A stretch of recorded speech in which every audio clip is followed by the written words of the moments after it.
Much of the people of the Jews therefore knew that he was, and they came not for Jesus' sake only, but that they might see Lazarus also, whom he had raised from the dead.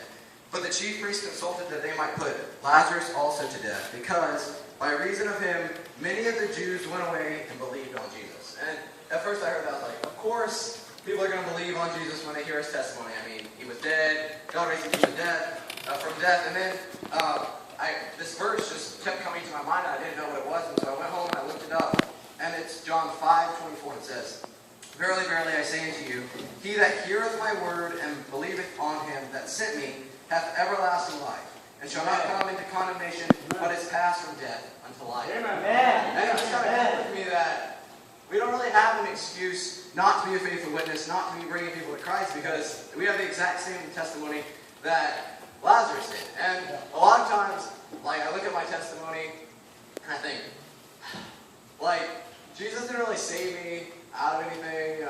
I never did drugs or anything like that. Like, what is my testimony? But even we, as mostly kids raised in Christian homes, or at least going to church growing up, sure, God didn't save us out of a lot of sin, but he saved us from a lot of sin. Amen. And that's just as big a testimony as anything else. And then I was also reading the book of Acts, and in Acts chapter 7, there's a really famous verse about how these men have turned the world upside down. It's just talking like 2 or 3 apostles that they were talking about.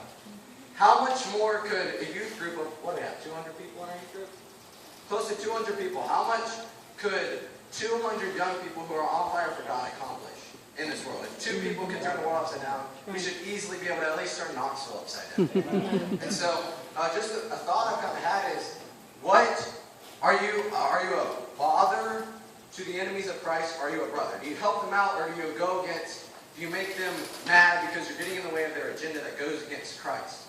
And so, on the flip side of this, sure, we need to be faithful witnesses. Sure, we need to be an encouragement to others, but also we need to make sure we're not driving other people away. We need to make sure that we're treating them with the way that Christ commands with love.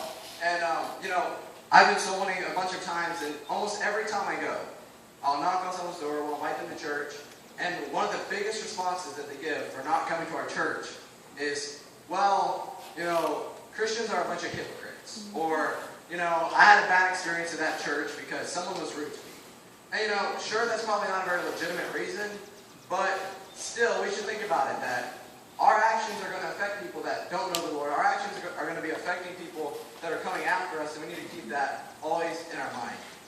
And, a really common thing that the world throws out there is like, you only have one life, do whatever you want, follow your heart. But that's stupid. We only have one life, right? We shouldn't waste it. And C.G. Townsend preached a really good sermon on that. I encourage you to go listen to it. It's called He That Hardeneth His Neck. But it's important.